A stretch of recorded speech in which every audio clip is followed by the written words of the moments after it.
Politics. On est prêt à switcher tout de suite avec notre chum Joe Hamel, qui est là comme à tous les jeudis. Joe, t'es salué. Retour sur ce qui s'est passé hier et ce qui va être appliqué ce soir à 20h. Joe est de votre bord? OK, Joe est mon bord. Oui, oui, OK.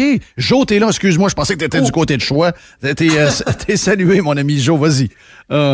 Oui, j'écoutais la conférence de presse et c'est probablement l'un des événements les plus pathétiques et honteux de l'histoire du Québec, là, cette conférence de presse-là, pardon.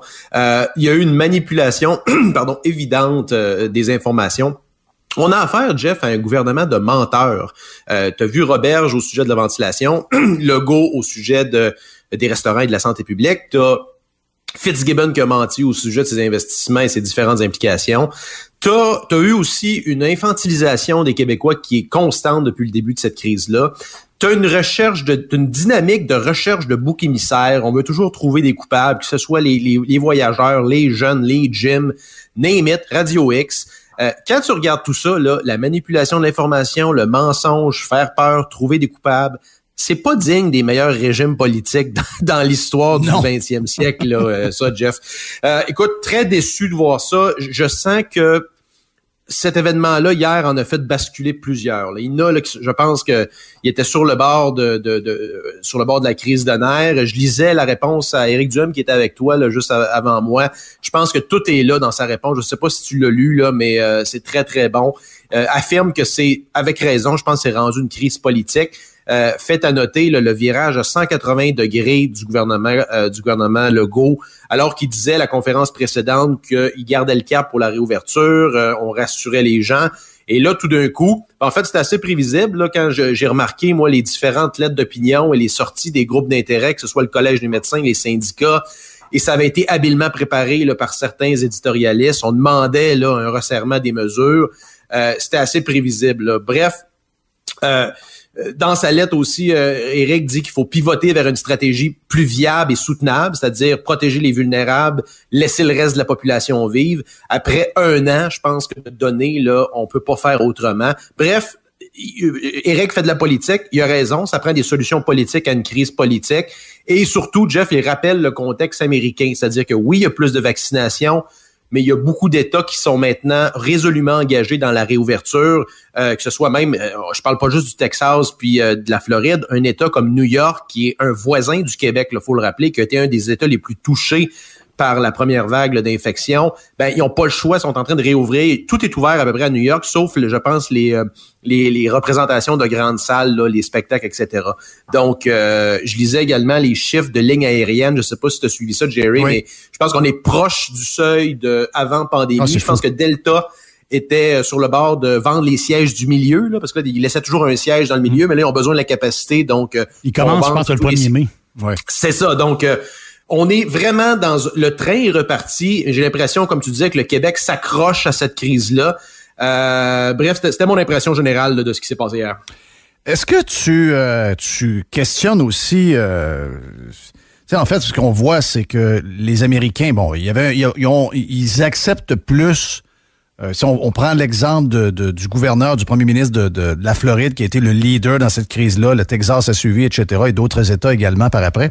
Mais lui, au début, il dit, on va protéger les personnes à risque. C'est sûr qu'on va en perdre, des personnes vieilles, etc. Mais anyway, regarde, c'est dur à protéger. On va continuer parallèlement à faire fonctionner l'économie. On va faire attention, etc. Au début, bon, il a été challengé par les médias, il a été challengé par des politiciens, etc.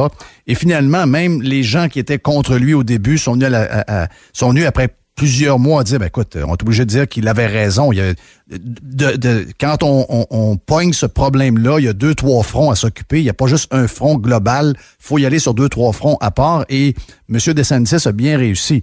Nous autres, c'est du mur à mur, mais c'est surtout aussi un déséquilibre total au niveau de la gestion de la vaccination. Parce que là, on est en train de tout le monde se chicaner à essayer de trouver les responsables, alors que le responsable s'appelle COVID. Il n'y a pas d'autre responsable que ça, là. Donc, ces gens-là essaient de trouver des coupables, mais la réalité, c'est que depuis cette crise-là, c'est toujours les mêmes qui sont coupables. Et la vaccination qui pourrait nous redonner la liberté, qui pourrait nous donner le moyen de prendre plus de risques, etc., La vaccination traîne à la grandeur du Canada. Le Québec est désorganisé. Je voyais Guillaume Lepage à 60 ans qui, lui, est vacciné, puis c'est dans son droit. Mais pendant ce temps-là, il y a des gens de 80-85 ans dans des zones qu'on a maintenant mis rouges à partir de 8 heures ce soir qui vont être vaccinés le 24 de mai, puis même quasiment début juin. Il y a quelque chose qui roule pas dans notre affaire, là. Mm-hmm.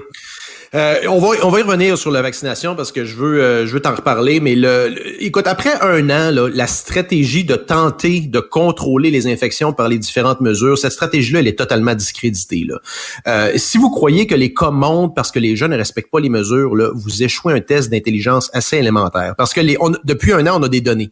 On a des données à travers le monde.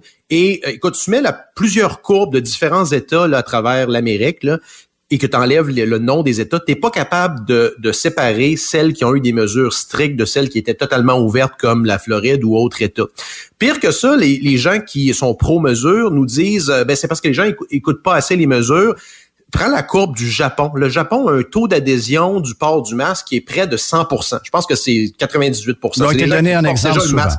Ouais. C'est des gens qui portent déjà le masque pour des raisons de pollution, en Chine notamment, donc c'est que ça fait partie de leur culture. La courbe des cas au Japon est à peu près similaire à tout le reste.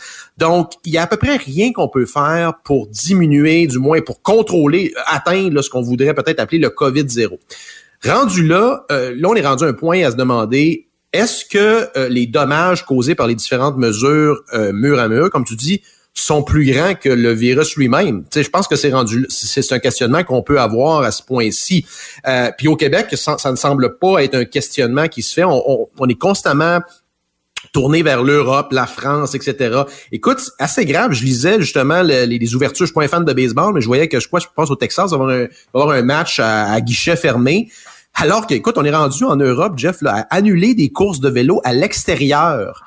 À cause justement de des supposément éclosions dans certains coins là, de la France. Donc, c'est quand même grave. Là. C'est à l'extérieur, c'est pas à l'intérieur. Là. Donc, on est, je pense, pas loin on est dans un cas d'hystérie collective qui va être très, très difficile de s'en sortir.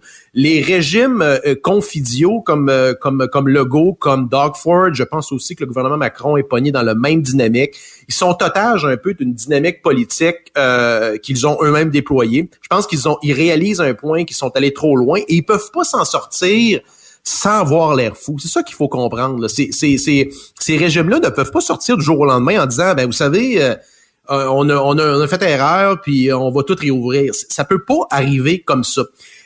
Maintenant, comme tu disais, les gens vont commencer à nous oui, les États-Unis réouvrent, mais là, ils vont dire, ouais, mais là, l'Ontario là, va reconfiner, puis le Colombie-Britannique aussi est en train de reconfiner. C'est la même dynamique, c'est-à-dire que tu as une montée de cas, mais tu n'as pas plus d'hospitalisation, puis tu n'as pas plus de décès, mais ça va être toujours le oui, mais on ne sait pas, il va peut-être en avoir, il faut éviter un débordement. Encore une fois, cette stratégie-là, depuis un an... Ouais, mais là, un peu, je t'arrête, là, je viens d'avoir des chiffres de... Je sais pas quelle gang, là, je l'avais devant moi, je l'ai plus, là, mais il y a des spécialistes du gouvernement eux-mêmes viennent de sortir il y a quelques minutes que dans les 3 prochaines semaines, il n'y a pas d'explosion de cas à l'hôpital qui sont prévus par eux. Donc, tout de suite, là, ça doit être un peu... quand je lisais ça, je me disais, OK, on fait ça pourquoi? On ferme tout pourquoi, finalement? Là? Je pensais que ce qu'ils voyaient dans le soupe, c'était une explosion de cas à pu finir. Moi, c'est pour ça que je demande à tous les hôpitaux que je connais, où j'ai des contacts, donne-moi les cas, donne-moi ce qui se passe, etc. Mais oui, il y a des gens qui rentrent à chaque jour. Il y a des gens qui rentrent, qui sont vus une heure après. C'est pour ça qu'on a des hôpitaux. Oui, c'est pour ça. Le réseau, puis, et regardez, les hôpitaux, à peu près partout dans le monde, dans des grosses saisons de grippe, débordent toujours. C'est une réalité assez constante dans le milieu hospitalier, là, qu'il y a des débordements. C'est pas nouveau d'hier, ça, particulièrement au Québec d'ailleurs. Je vais attirer ton attention. D'après moi, là, il y a une certaine dynamique politique qui s'installe avec les provinces. Je te dis pas que c'est entièrement ça, mais premièrement, il y a une dynamique électorale, particulièrement au Québec et en Ontario. Doug Ford s'en va en élection là, avant juin 2022, donc c'est bien, c'est quand même proche. Et au Québec, c'est octobre 2022. Fait qu'ils sont dans une dynamique préélectorale, donc ils savent que l'échéancier est serré. Mais t'as un enjeu quand même majeur, Jeff, au point de vue fédéral provincial qui est les demandes des provinces d'augmenter les transferts fédéraux en santé. Ça, les provinces avaient sorti un petit peu avant le budget là, pour demander, avec raison, là, je pense qu'il y a une augmentation des coûts de santé, puis il y a un certain déséquilibre fiscal. Il va falloir faire un débat à savoir si c'est vraiment rentable de toujours remettre de l'argent de la santé puis jamais rien changer. Ça, c'est un débat qui, je te dirais, qui est séparé. Mais à quel point actuellement les provinces se coordonnent pour instrumentaliser en quelque sorte cette crise-là pour avoir un levier sur le gouvernement fédéral pour augmenter les transferts fédéraux en santé. Je te dis pas que c'est entièrement ça qui se passe, mais il y a certainement un petit jeu de coulisses actuellement des différentes provinces pour utiliser cette crise-là, là, certainement. Merci Joe, super intervention encore. Puis garde, on est chanceux de t'avoir. On te reparle le jeudi prochain. J. Hamel sur Twitter. À jeudi, mon ami. Plaisir. Salut, bye. Joe Hamel. Extraordinaire. Joe, c'est... Je peux m'installer, je me mets les 2 pieds sur le pouf, puis on le laisse aller, c'était une machine. On va faire une pause, on vient dans un instant. On est dans le Truman Show. C'est Crazy Jeudi, c'est Max Truman. On fait un peu de sport après.